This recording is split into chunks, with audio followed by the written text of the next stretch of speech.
Hi, brothers and sisters. Yes, VCAM. Yes, we can. Yes, we can. Yes, VCAM. VCAM here, Vincent Cameron, and as you know, I'm running for president of Local 1408 because I know we can make a difference. And I'm hoping that you'll be in solidarity with me, and we'll work together and bring this local forward and out of this distressed position we're in right now. What I want to talk about now is my plans for training. Now, my opponents outlined that they had they did a training component, but what they did was pick up on what I left when I left out of office. Because now I pushed training to a whole nother level when I was in the office.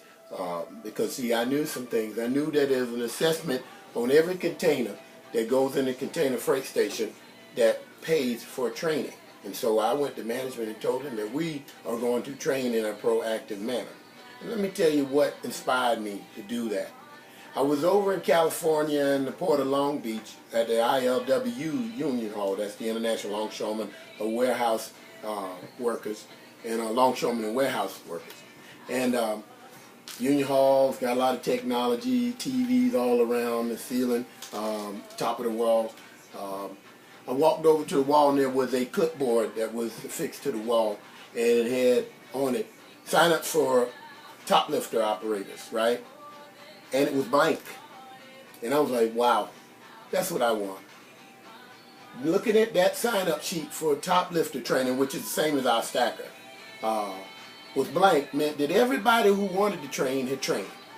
And with that being the case, then I said, that's where we need to be. We need to train everybody in that union hall till we've trained everybody on every piece of equipment they care to train on.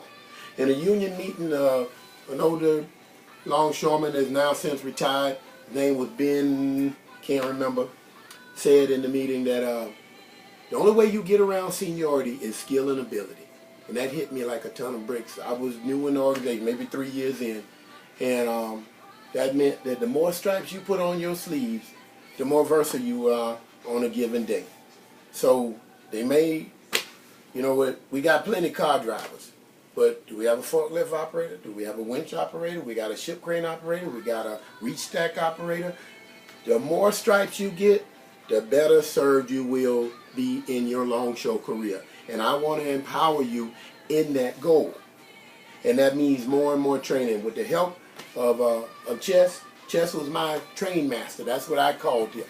And we coordinated and we kept training going on an ongoing basis. As a matter of fact, we had flown to an auto conference in Baltimore and found out about this thing called the Rodeo Roundup, right? And this is where the employers come together and they donate equipment, and you have all the longshoremen come out and work and basically fool around with different equipment. I brought that back to Jacksonville.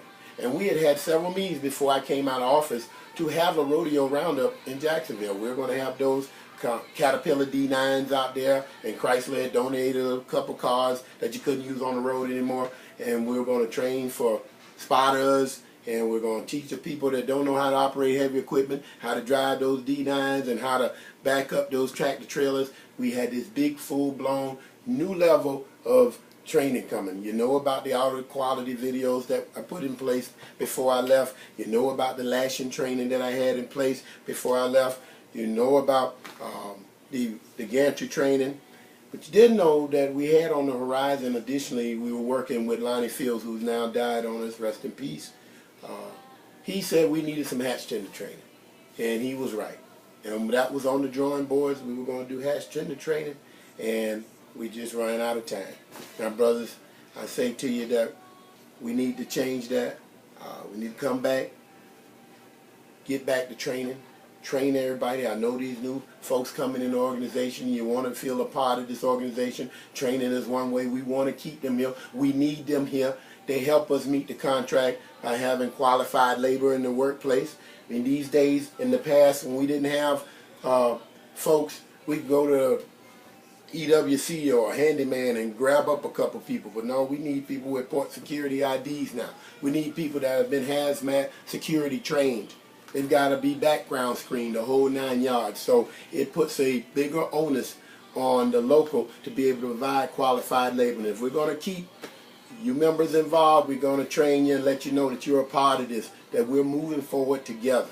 And I can do that. I will get training going on an ongoing basis again. That has not happened consistently since 2008, which was the last time I was in office. Brothers and sisters, you're looking at a newly revamped VCAM that's ready to take you to the higher heights, ready to move this local forward. If you give me these next 6 months, you'll see the wheels of motion moving this local forward again, and pride will come and swell in all of you. And some of you say, doggone it, I don't like that son of a gun, but he sure got this local going again, and that's what we want. Let me get you trained. God bless you. God bless the ILA. Thank you.